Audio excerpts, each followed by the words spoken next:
Welcome to Season 6 of the Stories in the Cemetery podcast.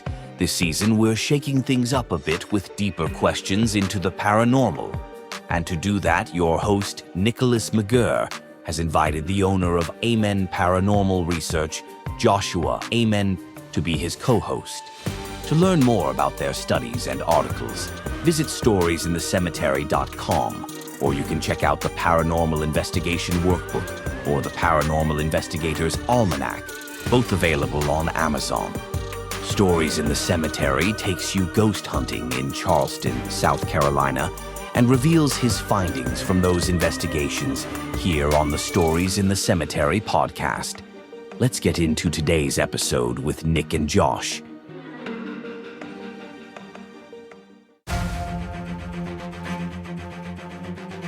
Is it on your bucket list to go ghost hunting with real paranormal equipment like you see on your favorite paranormal TV shows? You're in luck. Your host of the Stories in the Cemetery podcast also runs an interactive ghost hunting experience in Charleston, South Carolina. You use all the equipment, spirit boxes, EMF meters, paranormal cameras, and more, all while running different paranormal experiments at each location. This includes live EVP sessions, the Estes method, and well, you'll just have to come experience this one-of-a-kind event for yourself. Nightly investigations available to small groups of 10 all year long. So head over to storiesinthecemetery.com to book your investigation.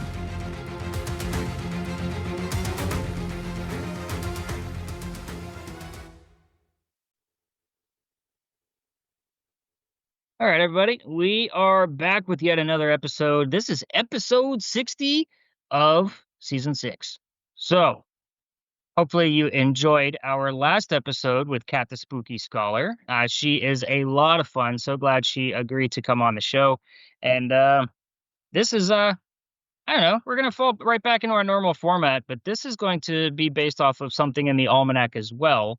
But I wanted to have like a much further conversation. So everybody, I am Nick from Stories in the Cemetery, and I have with me Josh Wayman from Tales from a Ghost Hunter. I love how you paused on that.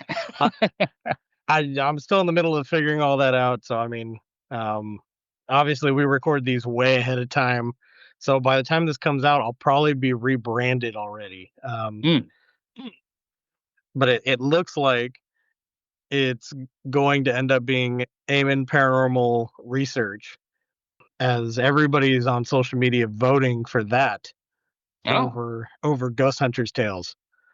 Oh, okay. So my suggestion is going out the window.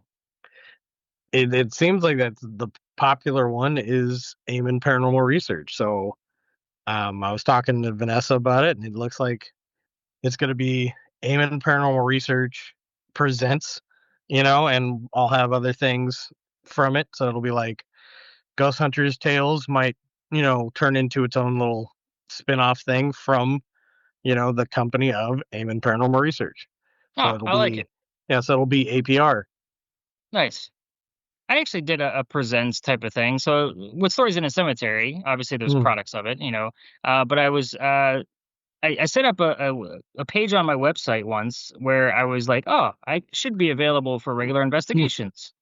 So instead of it being Stories in a Cemetery investigations, I wanted something much cooler. So I went with Stories in a Cemetery presents Silhouettes Investigations. And I had this really badass logo, and it was all set up, and you know how I love to play with typography.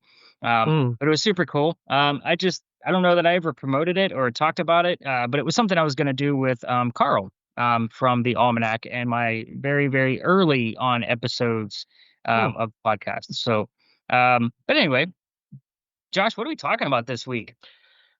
So today we're going to go over the Almanac article that you ended up writing based off a conversation we had about the way, equipment interacts with one another, and the fact that you have numbers for everything. So like you have percentages on, 60% of the time this works really well. And, these answers are legitimate, 75%. You have all that data.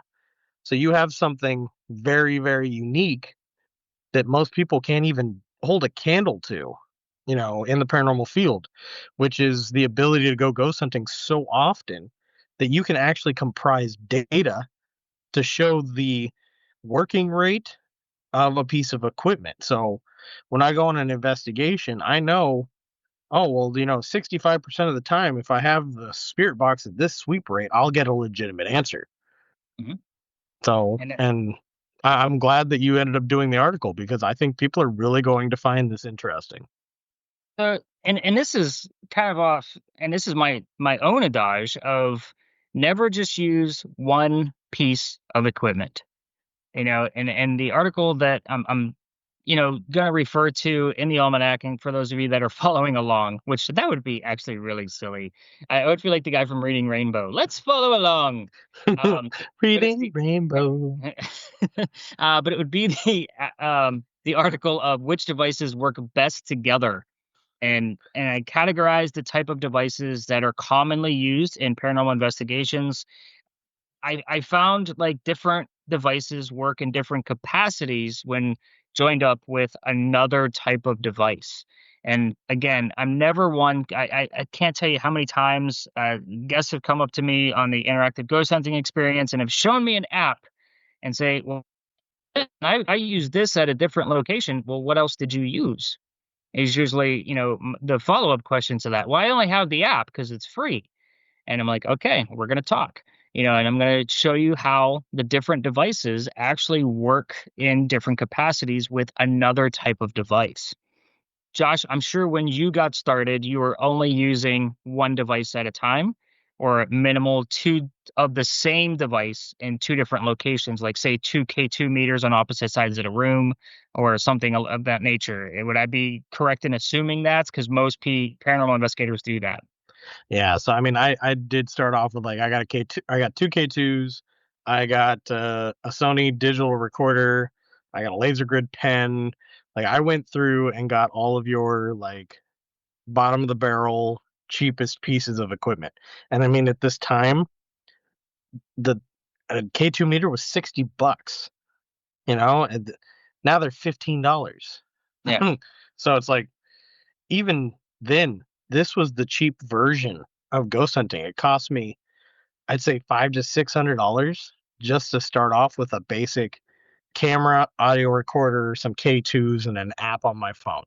Completely understand, and that's the Yeah. whole reason why I came up with the article. Because I mean, let's face it, during my colder months of the tours here in Charleston, I don't get a full team of 10. I don't always have the brave souls that want to come out, and it's in a capacity of 10 people. Sometimes I only have two. So I still want to make sure that the investigation, their tour that they paid for, is still going to provide the best possible results, of us using the proper tools in conjunction with one another. So it's not a matter of just each of my guests gets a specific tool and that's it. I have two extra pieces on me to kind of make sure everything is falling in line. Let me speak about the different categories of the devices first, and then I'll tell you what the basic pieces are when I have just two people that show up for the tour because it's too damn cold. Let's see. Where did I put those categories? They fall in categories of communicators, which would be obviously spirit boxes, word generators like an obelisk, or even some of the apps. I would even probably put the Envoy in that type of category because it does give you communication back. Right. Um, Cameras, which obviously we've discussed a lot of cameras so far on this podcast, thermal, infrared, full spectrum, even, just a night vision camera, something along those lines, depending on, your environment. Motion is the next category. That's obviously any type of REM pod or anything that works off of motion, because let's face it, we have everything from desk bells to teddy bears that talk. That I mean, anything can detect motion these days. And then I have lastly non-visual conditions, things that would read things like EMF fields, like a K2 meter. I know a REM pod could essentially be in that kind of category, but I wanted to make the article as basic as possible, not going into subcategories and so forth and so on. What this article didn't include were those manual pieces that I would call non-electronics. So Ouija slash spirit board, dowsing rods, tarot cards, divination, anything dealing with, crystals and trying to, that kind of mentality because they can't be proven other than to the user themselves. It's a personal experience, so I didn't want it to count it as anything that would be counted as full-blown evidence. So, unless you're the only investigator and you're the only person that knows how it actually works, and you had something happen with it, possibly, but I'm still not going to count it as the point system in the 60 scoring system. That's just kind of how this goes. Josh, do you remember what pieces that I would recommend as far as only 2 people showing up to a tour? I know you obviously the spirit box is kind of a staple in your Right. investigations. So you guys are using at least the spirit the I know you're using the S box Right. as one of like your main staple pieces. Obviously you're using an IR camera as a staple piece, and I believe your tri-field meter. So you're close. The non-visual condition, I'm using a Mel meter because it'll read the highest, because it goes up to 200 milligauss. One type of paranormal camera, whether that, and it's usually with 2 people, I'll alternate them just based off of what type of ghost we're working with. And the difference here is that I will use 2 communicators. So I will usually use the S box because it records and we can review the file from it later. And I will also use the Ghost Hunting Tools app as the word generator as kind of a backup, for any of that. And to me, like that is like bare minimum of what anybody should be using. So if you were to go to Suicide Bridge, I would expect nothing less than those 4 tools to be used. Like if I were going there, and I'm the only one there, that's what I'm bringing out first. I might swap out the camera, but there's always going to be a camera running. But that's kind of the bare minimum of what I actually like to start off with. But I also in the article started to go through like how these 2 things, like what devices work best with another by using that basic 4 items, 2 communicators, 1 camera, and 1 non-visual. You get a full array of what could happen during an investigation. And again, it's bare minimum at best, to be able to kind of really see what's going on. But let's start, I guess, starting off with the 2 communicators together. They basically would validate one another. So I'm not going to count anything as evidence unless I have something else to back it up. It doesn't always have to be communication to communication, but it does help if I get trying to think of a good example. If I get, because we have a lot of carriage rides here drawn by horses, if I get the word horse on one and the word carriage on another, and we're near one of the barns that holds those horses, obviously something is picking up on where we're at. And that's kind of how I look at that. So if they just got the word horse, that's great, but I want something else, to kind of verify it. And that's what I always tell my people, like, that's good. Hopefully we get something else to match it up. That's the thought process of always having 2 communicators running, and it could be 2 spirit boxes, one recording and one, audible in real time, because the S box can record on mute, which is super great. Mhm. The next batch is communicator and camera working together. I think what's so cool about this is that you can also have the audio from the camera act as, a communicator at the same time. So granted, Correct. depending on how you have it set up. I think it's a great validator because I've caught some disembodied pieces that way, and we caught it on an audio recorder and the camera, or we had the word heard from a spirit box, and then we also had something to collaborate with that word, from the audio from a camera. So that can work as a communicator as well. But if you have the visual piece from the camera and something else happening with the communicator, like, hey, look at me, and then something shows up almost immediately. Granted, we don't have the names, nouns, and numbers from the communicator that I normally look for, but you do have validating evidence that said, hey, look at me, and then you had something show up on the camera. Right. So, any thoughts on either one of those 2 combinations, communication doubled over, or communicator and camera?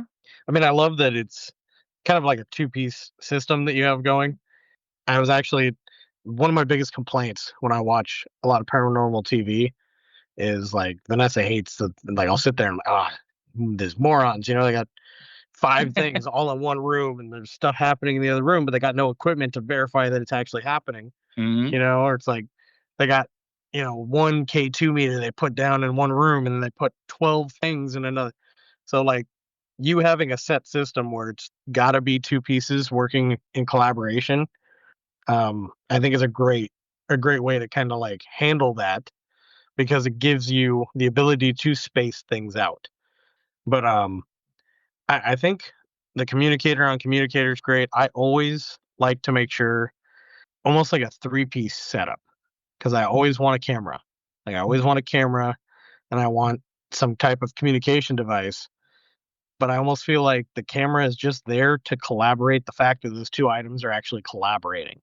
So it's like you have your two pieces that are, either communication and communication, or like communication and motion, or, just two separate devices, but you have a camera set watching those devices. So you get the visual aspect recording that things are actually happening. The equipment's actually going off. Nice. And I can see that. And my frustration and how I even came up with this is from watching all of the TV shows that would throw a K2 on a bed on apparently where a woman died during childbirth and it goes off and it's not a call and answer type of mentality.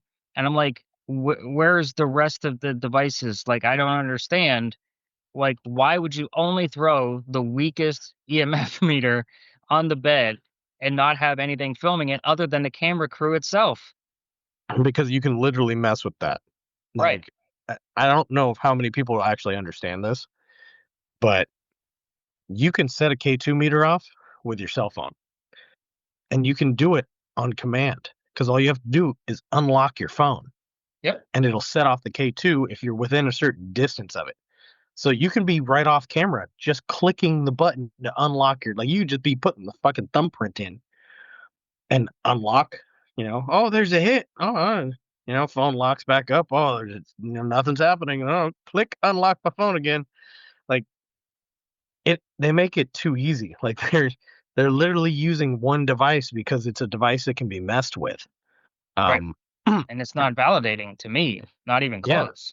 no, and honestly, it brings to mind there was an episode of Ghost Hunters, um, where they actually left a location and like berated the people that owned it because they found like stuff in the attic that was set there to make the chandeliers swing.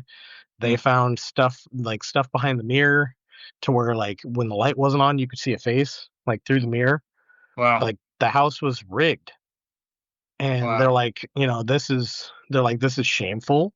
It's insulting. Like we're here for paranormal claims.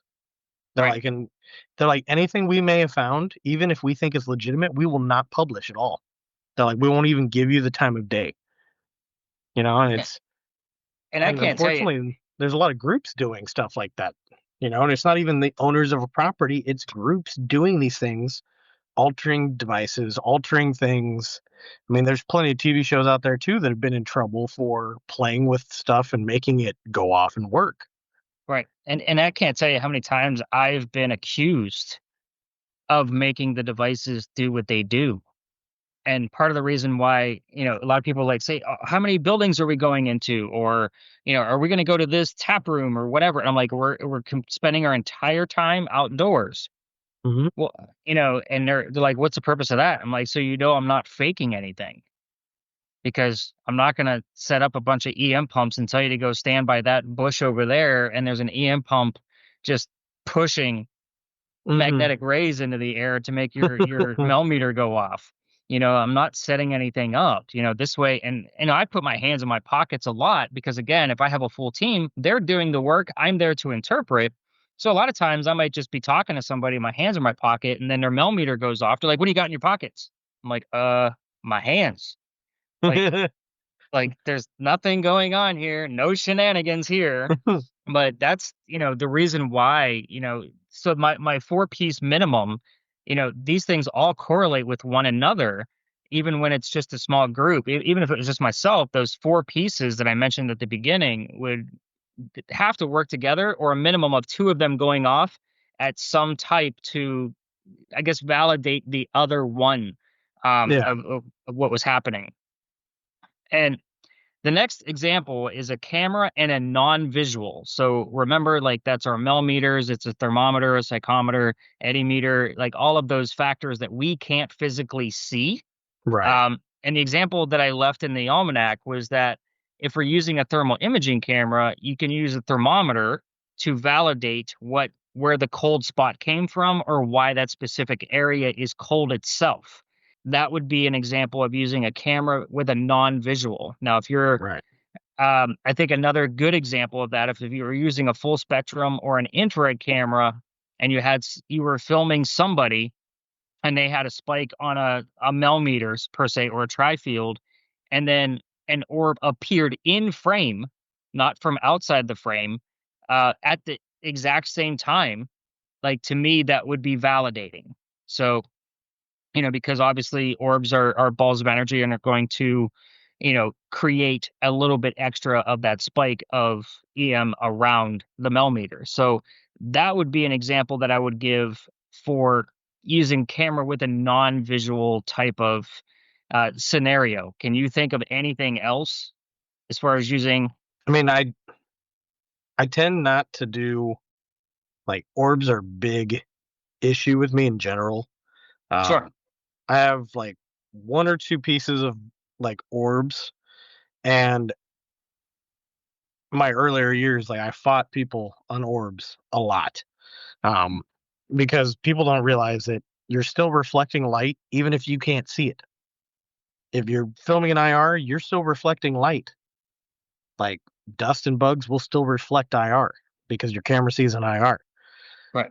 They reflect whatever light source is available. So, like, I've always argued the point with people, like, if your orb isn't self-illuminating and it doesn't look like lights are coming from within it, then it's probably not an orb. Like, I know a lot of people focus on, like, the movement, like, oh, it erratically moves, it's got intent. Bugs that have intent, they erratically move. You know, Gust of wind can blow a piece of dust wherever it wants to blow it in all sorts of directions. Like, there's so many things that affect all of this stuff. It's hard to place an orb. Um, as far as like non-visuals, and just as a note for everybody, thermometers. A lot of TV shows, a lot of TV shows have misused thermometers. One of the biggest ones is the laser point thermometer. It's the same thing we use to test food when you go to test food, Yep. and they use it so they don't have to prick it with an actual thermometer. And the laser point thermometer is accurate on what it is pointing at, and the radius of how big that dot is depends on how far away you are pointing it. And people don't understand that, and that was the biggest misconcept. All these shows, you're sitting here using a laser point thermometer. They're like, oh, there's a cold spot in front of me. Well, if you're pointing it in front of you and there's a tile floor, you're picking up on the floor. Yeah, You're and I not used to reading the explain air. that. Yeah, I used to explain the laser point thermometers of it's only going to measure where the dot lands. So if the dot landed on the tile floor and you put ice on the floor ahead of time because you're filming a TV show, then it's still going to be colder than the rest of the room as you kind of go through. And a FLIR thermal imaging camera is going to do the exact same thing. It's going Yeah. to measure surface temperature only. And I usually prove that by, because again, we work outdoors, and you could, there's a setting on the FLIR where you can have a blue dot bouncing around the screen, Mhm. and wherever it's just giving you the coldest spot in the frame at that particular moment. But if you have the sky in view, there's no surface on the sky. So it always looks like it's in the negative temperature on a Fahrenheit scale. Mhm. So, I always point that out and they're like, oh, that makes sense. I'm like, yeah. So I want that blue dot to move across your screen at 15 plus degree temperature drop from ambient temperature. Our ambient temperature tonight is 55. Make sure that dot is 40 degrees or below moving across the screen. Otherwise, if it's standing still, you landed on a windshield, you landed on an aluminum can, you landed on something, that's metal and it's chilly out here tonight. So, Yeah. but the sky is usually the biggest indicator of it reading surface temperature only, the same way a laser pointer thermometer does. So, Right. And I mean, when I investigated with BuzzFeed, I took them out. I was using an ambient thermometer. So this is an ambient wind. So it's got slats in the front of it. You hold it out in front of you, mhm, and the wind blows through it. As the wind's blowing through it, it catches the temperature of the actual air.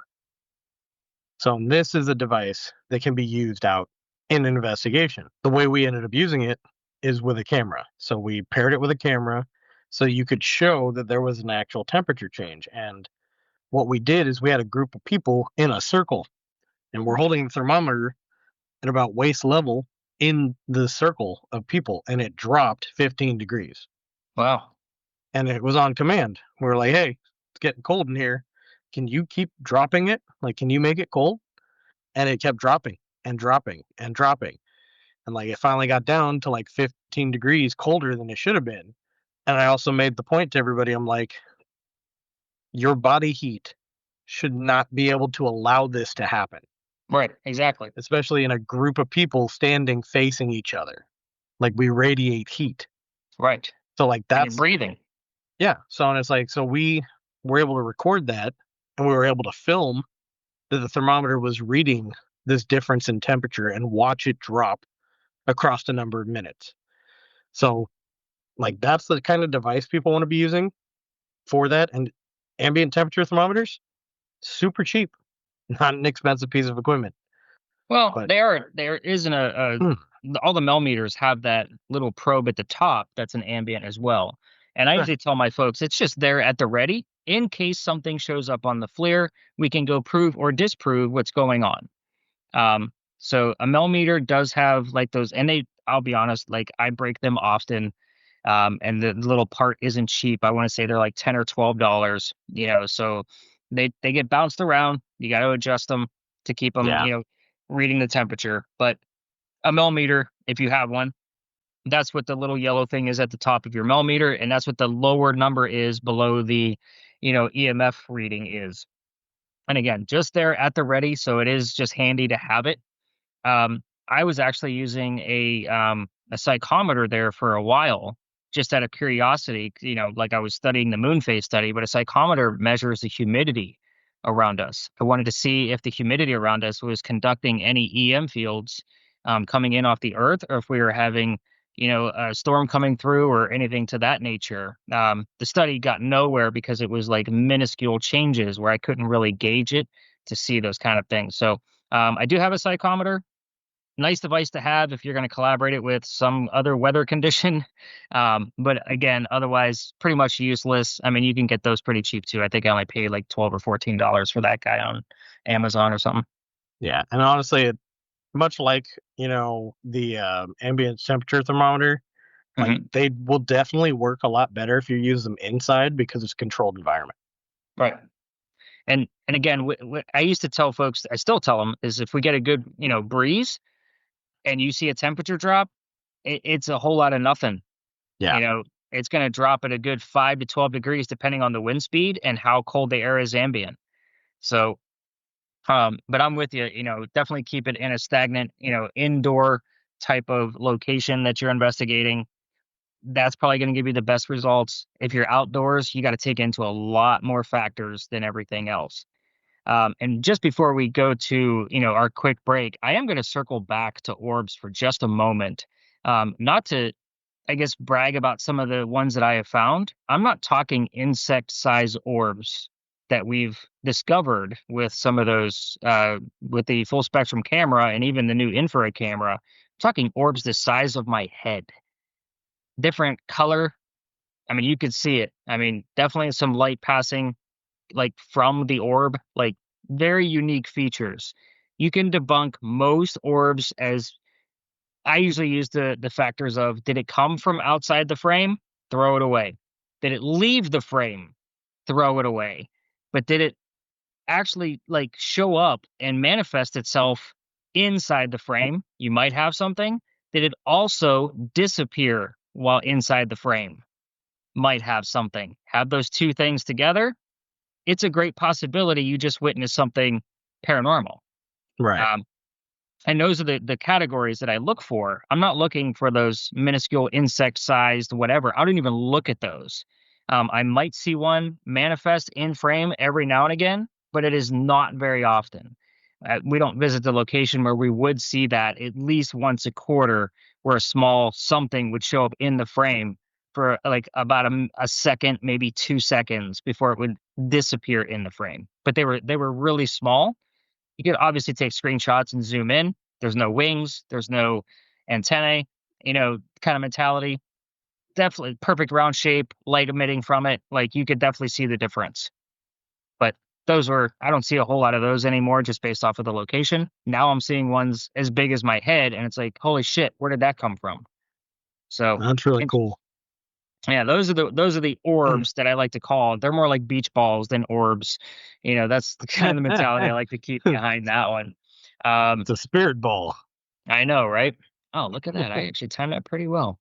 I had you like on a smaller screen. I couldn't see the time. So with that, guys, we're going to take a quick sponsor break and we're going to come back with the last set and a few last notes of what we think of all of these. Do you want to go ghost hunting with your host, Josh Amen? Well, guess what?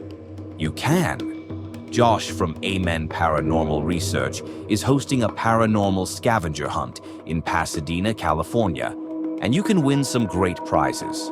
Small, intimate groups of 6 as you learn how to identify real paranormal activity while using Josh's high-caliber equipment. These events are limited, and there are only 6 tickets available for each event, so head over to amenparanormalresearch.com to purchase your tickets, and we'll see you on the paranormal scavenger hunt.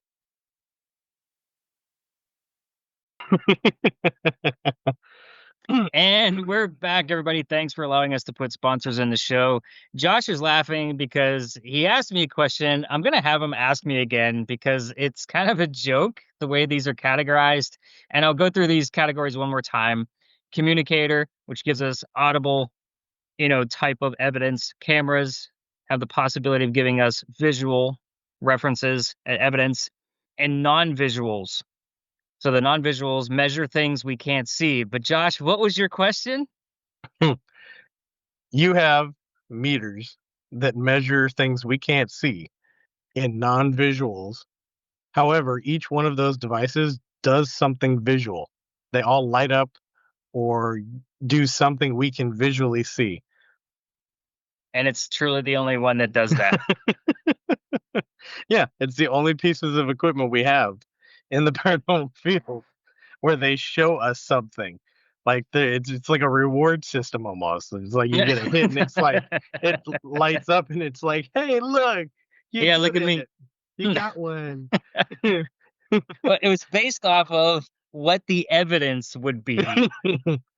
So communication would obviously be words of some form. And that's why, like, even an Ovilus, if you had it on mute, would still count as a communicator because it's giving us words. The Right. camera is obvious. And the non-visual is measuring fields that we can't physically see, even though we can see the indicator that something has disrupted that field that we can't see. Correct. That was the reason why I categorized these the way that I did. Everything ghost hunting equipment all can fit into non-visual because we cannot see radio waves. We cannot see IR light. We cannot see. Very true. We can't see words. No. Unless we're reading them. So it's like, we can't see. Well, it's not the words that we're looking at. You're basing it off of what it's reading. And it's not reading words. It's reading EMF and turning it into words. So it's converting EMF into something. So I was going to try to make this simple. So every piece of equipment fits into your last category by your standard. Josh, you could be a jerk sometimes, man. Like, all right, my job is to give you more work. Oh, always. Last set. Communication and the non-visuals that gives you visuals. We're Simplify gonna it. change. We're gonna change it to non-visual visuals. Non-visual visuals. Listener, Category I of hope you're confusion. laughing along with us and not shaking your head going, why am I listening to these two idiots? So communication and a non-visual. So this would be like a spirit box and a millimeter, tri-field meter. Not the best validating type of combination. However, if you get something from a spirit box and it's relevant to your location and it's something that can be proven and you had an EMF spike at the same time, simultaneously or within, I would say, 30 seconds to a minute of each other, it should just encourage you and inspire you to look deeper of why. Or it could be that you don't know what the word meant, that you don't know that it's relevant yet. We'll use the word horse again. You're not anywhere near a horse stable. You're not, anywhere near a physical horse or anything like those things. But the ghost may have actually owned a horse at a different location and is visiting the other location that you are trying to, investigate. But the word horse might lead you to something new that you didn't know about your ghost. So it should just be the inspiration to know your ghost even better. And I use that phrase all the time, Josh, know your ghost. People, walk into these places that I take them and the ghost is from the 1700s and they walk in and go, hi. I'm like, they don't know what that means. I know. And let's go into that for a minute. So this is another pet peeve. Do I have pet peeves, Josh? I don't know if I Yeah. have any pet peeves. Yeah, no, I think we lost count of how many videos. What was I up to? I don't even know. Yeah, I think you were above 30. I want to Definitely say it was like above 30. 37. 37. Stop calling your paranormal equipment by its name to your ghost. Like they have no idea what the hell a cat ball is or a spirit box. Like they don't know what this shit is, guys. Cat ball non-visual? They're not. But that's a damn good question. What a cat ball reads is motion. It has a geophone in it. Okay. So that basically reads like seismic activity or motion. So it vibration. It reads vibration. So it's a non-visual technically. Technically. But in it your gives you a visual. categories. Yes. Oh, that is not the last combination. I have two more after that. That's good because I was going to say this is I would call this category story time. Like this is the story time category. While it's not a bad combination because you still have equipment that's working together. Right. It's story time because you don't have anything recording it. Okay. I could see that. So this is the like, hey, I was on an investigation. Like this is the shit that happened. You don't have anything to show for it. Except for like you can say, oh well, I have this, but you have nothing to verify when, where, and how you caught the evidence. Unless, of course, you have a spirit box that's recording. Correct, but then you still can't tell where were you recording, when did you record it, and how did you record it. You can't tell any of those things because you have nothing to place it. You don't have a camera showing you where you were, what time of day it was, if you were in your bedroom, bathroom, and you're walking the streets. I like it. I can see where you're going with that. Which kind of moves us into our next one. Moves us. We're going to be talking about motion. Did you see what I did there? I'm so proud. Motion. I know, right? Word guy. Motion and camera. This I have listed as truly validating if both devices capture a questionable anomaly simultaneously. Technically, cat ball falls into this one too. Technically. There you go with the cat balls. Yeah, see, it fits into two of your categories. Stop. Motion. REM pods, basically. We're going to get into just basically the REM pod picks up something. Cat balls are not involved. And then your REM pod technically fits into the other category as well. You're killing my system here, Josh. Just totally killing it. I'm leaving all this shit in here, too. This was supposed to be a nice, simple, keep it as basic as possible. newbie, beginner, muggled, has a few pieces of equipment. Getting something on either one of these cameras by themselves, not really going to be validating. Could be something to look into. Possible coincidence. You get them together where you actually filmed whatever the motion was, and you get an anomaly through whatever the EM rays were, whether it be a thermal, full spectrum, you get the point. Then you might actually you have something that you're like, holy cow, I got this and it walked right past the REM pod and it didn't go off until it passed through the REM pod. So Right. so now you have something that is concrete, a little bit more concrete than as if they were by themselves. And that's how I have this one listed, is because you can see where you were at. You could see the different types of electromagnetic field that you're working with based on the camera you're using. And if you have it where it gets close to the REM or motion sensor, it goes off. Whether it could be those trip lights too.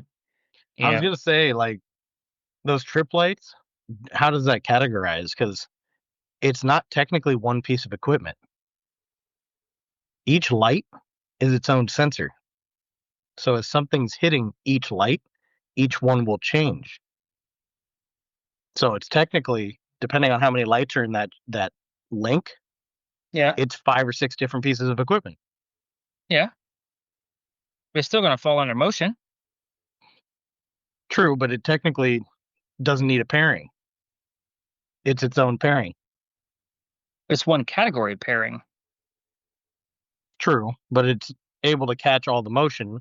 Well, no, it's motion and it's your non-visual because it's reading EMF. So technically it catches 2 different categories, which I'm just destroying your system at this point. You 'Cause are most devices actually will fit into 2 categories or more. most of them. So like a REM pod reads EMF and is technically your non-visual, Right. but also lights up and catches motion because it creates an EM bubble. And that kind of goes into the next part of the motion and non-visual. So which is a REM pod. Oh, But it should be set up to where there's a motion sensor and a non-visual of like an EMF actual reading or readout, is the way this was originally categorized. I gotta stop making myself laugh. I'm dying over Well, here. and again, don't think that all of these things didn't come into play when I was creating these categories, because they did. But I figured for the almanac, of somebody just getting into this or wanting to categorize without knowing the full science behind everything. Oh, I use this for motion. Oh, I use this for reading the EMF fields. You know, that's kind of the reason why I kept it as simple as I did, without Right. subcategories and going through. It could fall into 2 different categories, because again, you're absolutely right. They all could fit into more than one category. Because think about a camera could also go into motion because it's detecting motion. Yeah. And I mean, for those that are listening, like, I know I'm being pretty rough on Nick here in his system. But it is categorized well. And honestly, if you really wanted to break it down and get too far into it, like, almost every device we use in the paranormal field reads EMF or some form of EM radiation. So, it's hard to categorize at the end of the day because there's so much happening with some of these devices, but they all, when you break them down to the very base of what they do, they are all very, very similar. And I made actually a pretty good point with the motion and non-visual, because it's not a great combination to have. So having a REM pod and something for EM fields, and a millimeter, some models of that do both. It's not a great combination because it's not really validating, and it's very similar to, if I didn't even list it, but camera, like that's a horrible combination, because if you have something show up on your thermal, that's one level of the spectrum, and you caught something on the UV camera or the IR camera, that's a different level. So you more than likely not going to see something on one camera. So True. it's a horrible combination, and I wouldn't recommend it. I'm always testing it, I'll be honest with you. So where we caught those very large beach ball orbs, I always tell my folks, make sure you guys are all pointing your cameras in the same direction, because if we capture one thing, I want to know how the other two reacted, if at all. Yeah, and it's a great camera works in the aspect that it's got more than just the cameras. If you have a piece of equipment set up in front of two cameras that are pointing directly at the same piece of equipment, then it turns into a really cool experiment. Because then you're filming with two different types of camera. And obviously, like, I don't want anybody to set up two IR cameras facing the same thing. Yeah, that's horrible. It needs to be also, they should not be facing each other at any Yeah, you point need in different time. angles. Yeah. So like you need different angles, but you need both cameras to basically be pointing in a direction where they cannot view one another. Because the minute you cross them, it's like crossing the beams in Ghostbusters. Like you are screwing yourself Yeah, don't because cross the you streams. are then you're just blinding the camera with a camera. Right. Like they read the light they put off. They read the light, the same types of light. Like you're blinding your camera with a camera at that point. And what we really want is to get two angles of the same device showing interaction, showing two different types of cameras, showing a thermal or an SLS and an IR camera. So it's like there's so much that can be done with this, to the point of like I actually was thinking about it and would love to do, because like I've already started figuring out a shoulder mounted camera Hmm. for investigations. The only problem is to do that with multiple people, you will have the problem of blinding each other. Yeah, and that works with SLS to infrared camera as well, because an SLS camera works off of infrared lighting. Right. So, It sprays I mean, those dots. right. So normally, if I have my large groups of 10, then I tell those two people not to face each other, because you'll cancel each other out, Yeah. basically. It's a horrible effect. It's horrible for the watcher. You can't find anything in it. So I tell my folks, just do your best not to face each other. So Yeah. in light of Josh, pointing out that most paranormal pieces of equipment, at least things that are labeled for ghost hunting, fall into a minimum of two categories. They basically read EM fields. I wanted to try to keep this as, again, simple as possible for the listener, for who's listening to this now, readers of the almanac, and to get this started to try to maybe segment this a little bit further, to where we don't have one device that only works with EM fields, and maybe get it to do something else. Yeah. And I think that's where a lot of the new pieces of equipment that are coming out, that are their music boxes, they ring a bell. They all work off the same thing. How many devices could you and I come up with by using EM fields? And that's the problem. Like that is the major problem, is everybody is stuck to the fact that EM fields are a legitimate thing in the paranormal. We know that it works. So everybody is sticking with it. And that's our biggest downfall as a society of people, basically, in the paranormal. We're all so focused on the fact that EMF works that we have not explored what else will work. Like I play with light and play with different colors to try to figure out what interacts well.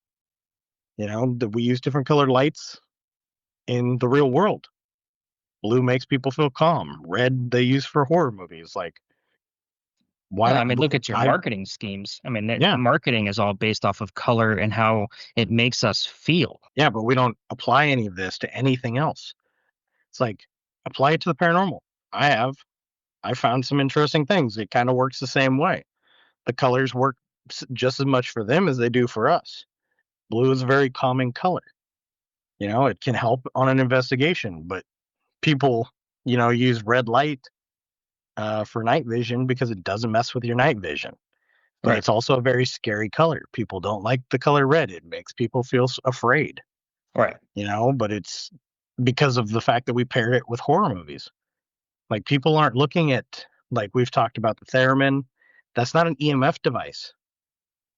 That is a device that works off of, well, I mean, it is. It is an technically an EM device. Yeah, it is. It is an EMF device. I digress. But But to your argument that theremin requires two pieces for volume and then notation. right, So it that's why requires it even interaction.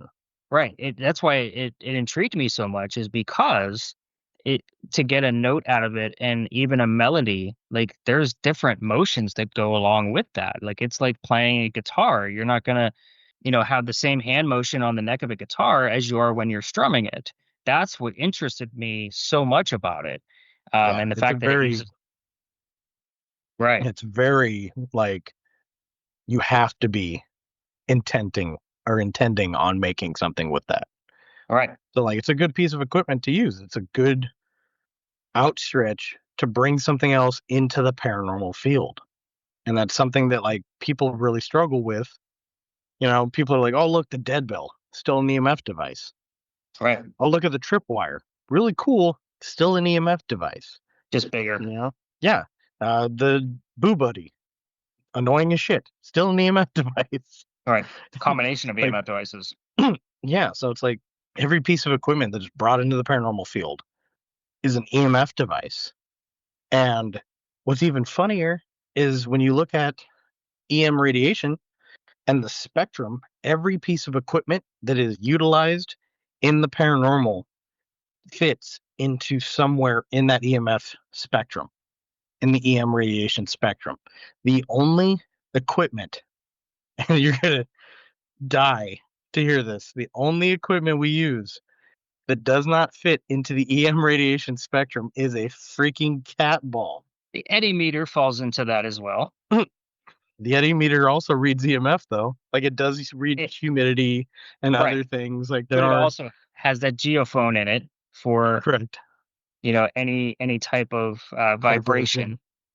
So it's like there's so few devices in the paranormal that don't require EMF as one of its key components.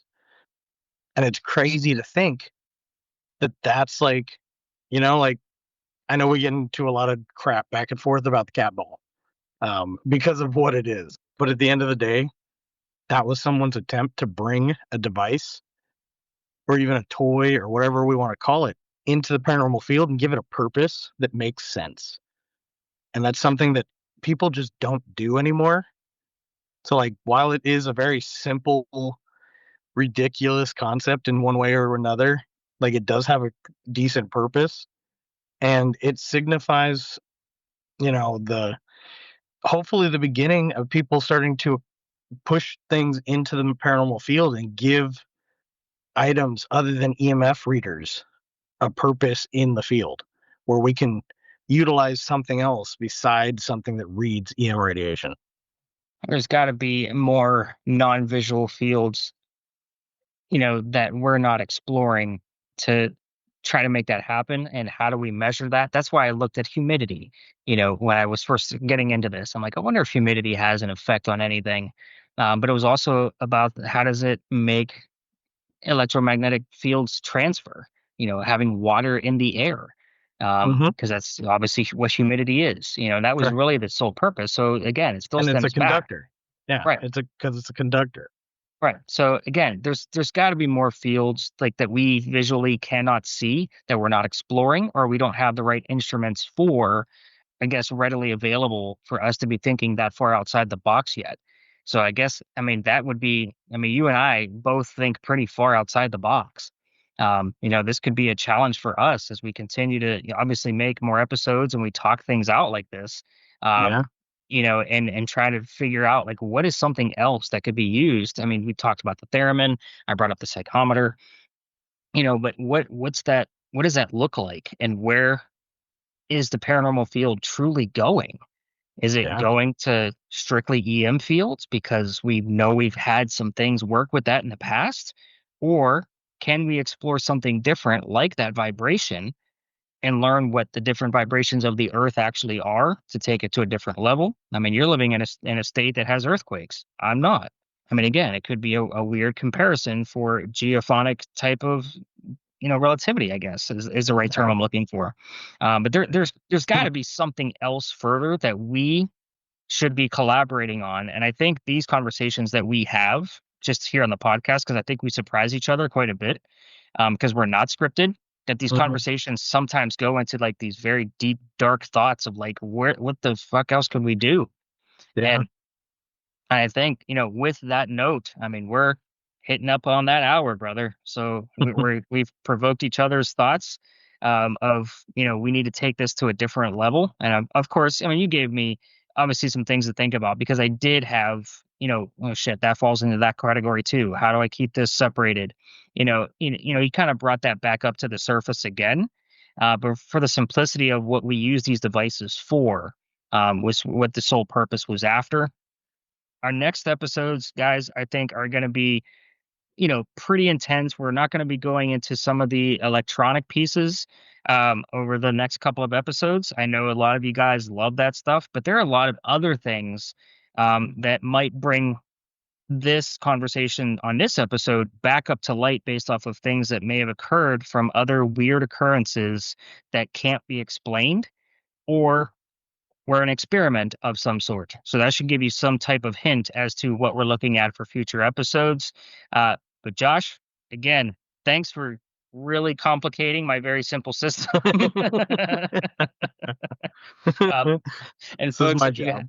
it is giving me more work. But folks, if you haven't picked up the Paranormal Investigators Almanac already, make sure you are. It's on Amazon, and it, again, did not make this an ebook because it is something investigators need to have in their bag, so that way they can see the charts based off the CITSI scoring system of what things were working for that investigation to receive that type of score. So again, it gives you a lot of information, lots of great, articles in there, extra little blurbs and stuff like the article we discussed today, are also in there. And again, if you didn't listen to the interview with Kat, the spooky scholar, on the previous episode, make sure you go back and listen to that. You'll get a really good taste of somebody who's not, so much in the field, but is almost like the, I don't want to say the backdrop. That's a bad word to use, but she's the backbone of where a lot of this stuff actually comes from. She does the hardcore research. So, Josh, any final thoughts on combination of different devices? Honestly, I want to challenge the listeners a little. Okay. If they have an idea, on a device or something that can be adapted into the paranormal field, I'd love to hear about it. And I also challenge them to tell me what category it goes into. Like, give me a new device and the category it would fit in. And we can have some fun with this. Like, we're obviously going to get some of the jokesters. They're going to say random things, but it might not be as random as they think. Like, it might not be that bad. So we might actually be able to adapt some of these things into the paranormal, and it might turn into a fun project where we can put up a video, and say, oh, well, we got this suggestion, we tested it, played with it, and it actually works. Yeah. Or we could get somebody to create something for us, based off of a listener's idea.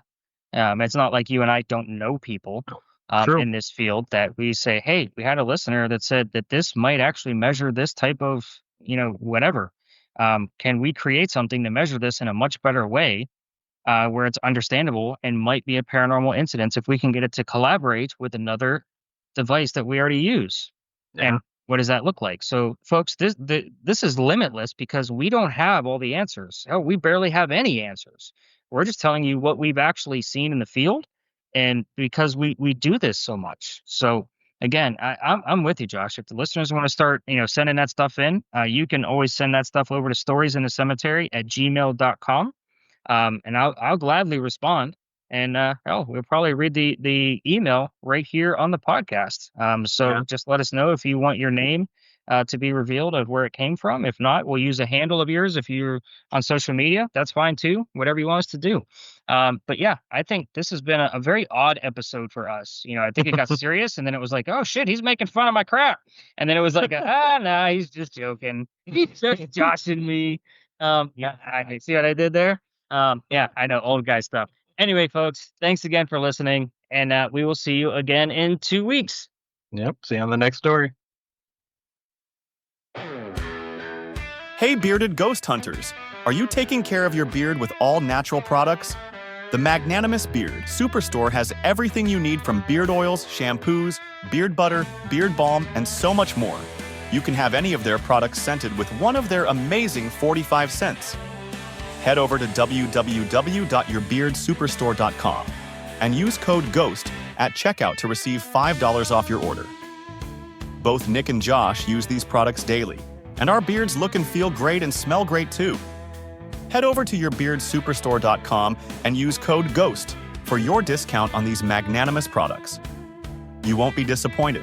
If you have a white or silver beard, they even have specialized products that will help keep the coloring of your beard. Use code GHOST at yourbeardsuperstore.com.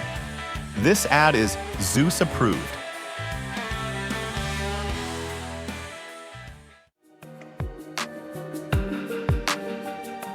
Thanks for listening to this episode of the Stories in the Cemetery podcast. You can follow your host, Nicholas McGurr, on most social media platforms under the name Stories in the Cemetery. If you'd like to follow co-host Joshua Amen, you'll find him under the name Amen Paranormal Research. Be sure to check out the show notes for any links to specific articles written by your hosts and all the references used to create this episode. Happy hunting. We'll see you on the next episode of the Stories in the Cemetery podcast.